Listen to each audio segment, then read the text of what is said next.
Nesse vídeo vamos terminar o livro de Salmos. Que caminhada maravilhosa. Salmos 143 até o Salmo 150. E no Salmo 145, versículo 8, é um versículo curto, fala: bondoso e compassível ao Senhor, tardio em irar-se e de grande benignidade.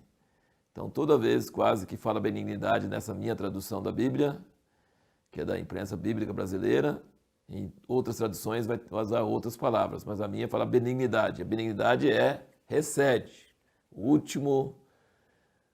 nosso último vídeo sobre Salmos tem que voltar a falar sobre recede. Então, aqui no 145, versículo 8, ele diz: bondoso e compassível ao Senhor, tardio em irar-se e de grande benignidade, ou recede. A pergunta que nós fizemos no último vídeo foi: por que a gente pode dizer que a paciência de Deus não é infinita? Deus tem tantos atributos infinitos, Ele é onisciente, Ele sabe todas as coisas, Ele é onipresente, Ele está em todos os lugares. É um Deus que é infinito, não tem fim, seu tamanho, seu poder, uma série de atributos de Deus. Mas a paciência de Deus não é infinita. Por quê? Porque ele diz, é tardio para irar-se. Então significa que ele tem mais paciência do que qualquer ser humano, mas tem um dia que a paciência acaba, tem um momento, ele não é infinito. Isso é muito importante. Agora, Deus é bom demais. No próximo versículo, versículo 9, né, do capítulo 145, ele diz: o Senhor é bom para todos e as suas misericórdias estão sobre todas as suas obras. Você já parou para pensar que o ateu não conseguiria ser ateu se Deus não desse a vida para ele e a saúde para ele? Se Deus quisesse matar todos os ateus no mundo, era só ele dizer uma palavrinha, estralar o dedo e todo ateu morria. Não, ele dá vida a todos os ateus, a todos os blasfemadores, a todos os maus. Jesus diz que ele faz chover sobre bons e maus. Deus é bondoso, compassivo, cheio de misericórdia, cheio de recede, que é a duradoura misericórdia dele, e tardio em irar-se. Isso é muito maravilhoso. Um outro ponto que eu quero ressaltar aqui é sobre o homem. Não podemos confiar no homem, por mais poderoso que ele seja, por mais que ele seja um rei, um presidente, um governador, um ministro do Supremo Tribunal, qualquer coisa que ele for, que ele acha que ninguém pode tocar ele não pode confiar em si mesmo. 144, versículo 3 e 4 diz: ó Senhor, que é o homem para que tomes conhecimento dele, e o filho do homem para que o consideres? O homem é semelhante a um sopro, seus dias são como a sombra que passa. Muitas vezes fala isso nos Salmos. 146, versículo 3 diz: não confieis em príncipes, nem em filho do homem, em quem não há auxílio. Tem gente que fala assim: não, mas eu sou amigo de fulano, sou amigo de Beltrano, ele vai conseguir, ele dá uma canetada e resolve. Não confieis em príncipes, nem em filho do homem, em quem não há auxílio. Sai-lhe o espírito, ele volta para a terra, naquele mesmo dia perecem os seus pensamentos. Outra coisa, gente, pensa um pouquinho sobre o quão grande é o nosso Deus. Quão grande é o nosso Deus, é um tema dos Salmos.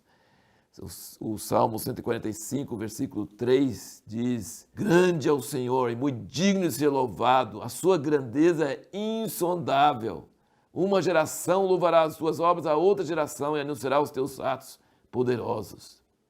No 147, no versículo 1 diz: louvai ao Senhor, porque é bom cantar louvores ao nosso Deus, pois isso é agradável e decoroso é o louvor. O Senhor edifica Jerusalém, congrega os dispersos de Israel, sara os quebrantados de coração e cura-lhe as feridas. Contam o número das estrelas, chamando-as todas pelos seus nomes. Quantas estrelas tem? Quase que assim, o homem não sabe. Quantas galáxias tem? E galáxias têm milhões e milhões de estrelas. Deus sabe o nome das estrelas, o número e o nome de toda estrela. Grande é o nosso Senhor, de grande poder, não há limite ao seu entendimento. Agora pensa nesse tamanho de Deus e olha o próximo versículo. 6. O Senhor eleva os humildes e humilha os perversos até a terra. Então, apesar de Deus ser tão grande e contar o número e o nome das estrelas, Ele se interessa pelos pobres, pelos desprezados, pelos prisioneiros, pelos que ninguém dá nada por eles, eles mesmos não dão nada por si mesmos. Deus interessa, Deus ama, esse é o nosso Deus. É maravilhoso demais. O 143, versículo 5, fala o seguinte: lembro-me dos dias antigos, considero todos os teus feitos, medito na obra das tuas mãos. Eu queria pensar um pouquinho com você sobre isso. Como é importante contemplação, meditação. Ele fala, lembro-me dos dias antigos, considero todos os teus feitos, medito na obra das tuas mãos. Por isso que é tão importante ler a Bíblia, e não só ler a Bíblia, lembrar também das obras que o Senhor tem feito em nossas próprias vidas, falar delas, lembrar delas, aquele hino antigo, conta as bênçãos, conta quantas são derramadas pela divina mão. Isso é maravilhoso. Então é muito importante que as pessoas sempre andam na preocupação, na ansiedade, e o que eu vou fazer, como é que eu vou fazer? E em vez de contar as bênçãos do passado, contar o que Deus já fez, ele falou, medito na obra das tuas mãos. E também no 145, no versículo 5, ele diz, na magnificência gloriosa da tua majestade, nas tuas obras maravilhosas, meditarei. Então, quando você medita no tamanho de Deus, na glória de Deus e nas obras que Ele tem feito no passado, isso eleva a sua alma, isso ministra fé em seu coração, isso liberta você da angústia, isso endireita seu homem interior. Como diz em Salmo 23, refrigera a sua alma, renova seu homem interior, meditar e pensar nessas coisas.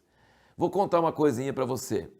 Um dia eu estava com um médico quiroprático, aquele que põe os dedos nas suas costas e vai apertando e resolve, e pega o nervo e tal. E ele estava tratando da minha esposa e eu estava olhando um quadro da espinha, né? Da espinha do homem e pensei, poxa, que coisa maravilhosa. Aí ele falou assim, você acha isso maravilhoso? Maravilhoso é o pé. Ele falou assim, até hoje, os que fabricam robôs não sabem como fazer um pé desse tamanhozinho assim, ó, para suportar um tamanho desse e ainda andar em terrenos desnivelados. É um milagre. Ele brilhava os olhos falando do pé. Você pensa nas maravilhas das obras de Deus.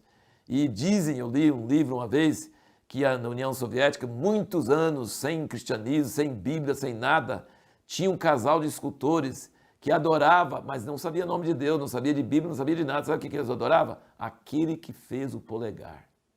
Eles adoravam aquele que fez o polegar. Eu falei, mas por que vocês fazem isso?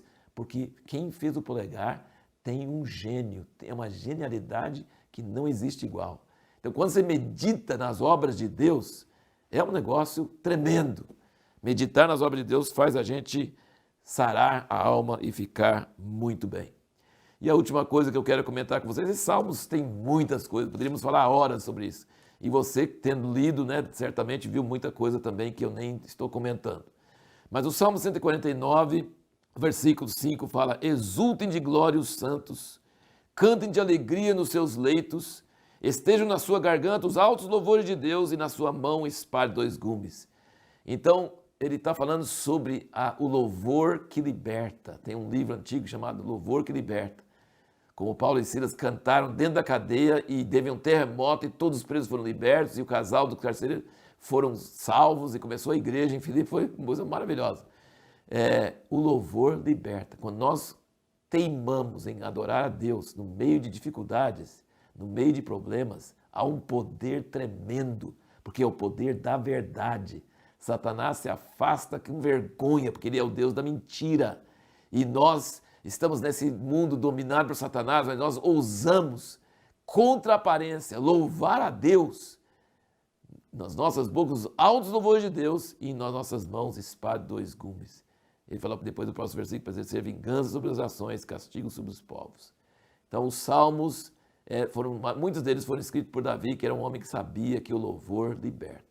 Com louvor você consegue vitória. Coisa maravilhosa. E no próximo vídeo nós vamos responder a pergunta seguinte: por que não é possível ser sábio sem ser justo?